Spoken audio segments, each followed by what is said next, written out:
Hi అండి. మా బాబు cycle puncture అయితే నేనే ఇంట్లో వేసేసుకుంటున్నాను. సో మీకు నచ్చితే లైక్ చేయండి, షేర్ చేయండి, సబ్స్క్రైబ్ చేసుకొని. మా నాన్నగారు నేర్పించిన వర్క్ ఇది. ఇది పంక్చర్ అయ్యింది చూడండి ఒకసారి. కొన్ని వచ్చి వీడియో తీయలేకపోయాను. ఇది వచ్చి పంక్చర్ అయినవి. ఇది వచ్చి మీషోలో బుక్ చేశానండి. టైర్ పంక్చర్లు వేసేది వచ్చి మీషోలో బుక్ చేసుకున్నాను. సో మీకు తెలిసిందంటే మీరు బుక్ చేసుకోండి. ఇదే అండి, ఒక పంక్చర్ అయింది. ఇగోండి పుల్ల చెక్కి పెట్టాను చూసారా, ఇది పంక్చర్ అయింది.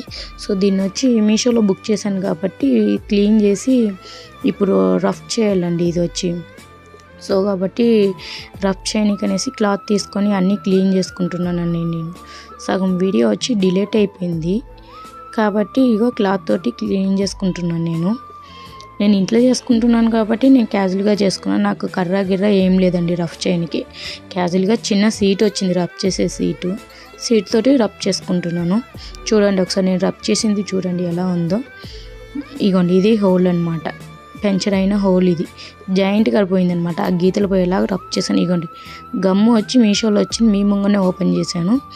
మీకు నచ్చినంత వేసుకోవాలి కానీ ఎక్కువ వేసుకోకూడదండి, గాలికి ఆరాలి. గమ్ము ఇలా రబ్ చేసుకున్నాక గమ్ము వేసుకున్నాక ఇలా గాలికి ఊపండి కొంచెంసేపు, లేకపోతే గాలికి వదిలేసినా కానీ గాలికి ఆరిపోతాయి.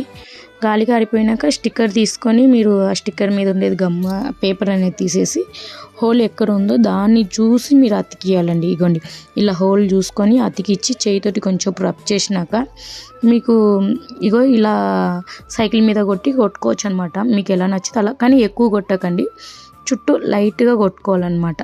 లైట్గా కొట్టినాక చూడండి, ఇప్పుడు నేను చెక్ చేస్తున్నా చూడండి. నేను వేసింది చూసారా, లీక్ కూడా అవుతలేదు, వాటర్ ఏమి వస్తలేదు చూడండి ఒకసారి. ఇంకా గాలి హెయిర్ మొత్తం తీసేస్తున్నాను నేను. ఇంకా అయిపోయింది, నేను వేసిన పంక్చర్ సక్సెస్గా అయిపోయింది అనమాట. మా నాన్నగారు నేర్పించింది. టైర్ చెక్ చేస్తున్నాను అనమాట, ఏమన్నా గుచ్చుకున్నాయా లేవా అనేసి. మా బాబు వండుకొని చెప్పారు, నాకు గాజు ముక్క గుచ్చుకున్నాయి అని చెప్పారు. సో నేను ఎంత ట్రై చేస్తున్నా, చెక్ చేస్తున్నా కానీ నాకు వచ్చి ఏ గాజు ముక్క లేదండి. గుచ్చుకొని ఊడిపోయి ఉంటాయి, లేకపోతే గుచ్చుకున్న ప్లేస్ కానీ అలానే ఉండిపోతాయి అన్నమాట ఒక్కొక్కటి. నేను ఎంత చెక్ చేసినా లేదు కాబట్టి నేను ఫిట్ చేసేస్తున్నానండి. నేను వేసిన పంక్చర్ వచ్చి సక్సెస్ అయిపోయింది కాబట్టి ఇంకా టైర్కి ఫిట్ చేస్తున్నానండి. నేను చూడండి ఒకసారి నేను ఎలా ఫిట్ చేస్తున్నాను చూసారా. నెగ్ వచ్చి గాలి కొట్టేదనమాట. ఫిట్ చేసినాక ఇంకా టోటల్ ట్యూబ్ మొత్తం ఫిట్ చేసిన, నగ్గుకంతా నట్టు బిగించేసాను గాలి కొట్టేది. ఇంకా టైర్ అన్నీ ఫిట్ చేసుకుంటున్నాను చూడండి ఒకసారి. ఇది వచ్చి మా నాన్నగారు నేర్పించిన వర్క్ అండి. మా నాన్నగారికి వచ్చి పంక్చర్ షాప్ ఉండేదన్నమాట.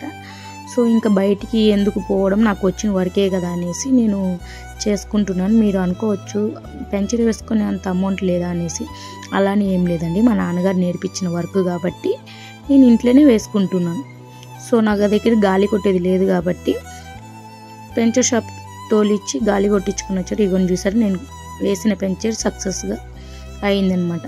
కొంచెం లీక్ అవుతుందా లేదనేసి నార్మల్గా చెక్ చేస్తున్నాను. నేను ఎలా చెక్ చేయాలో అలా చెక్ చేస్తున్నాను అనమాట. సక్సెస్గా అయ్యిందనమాట.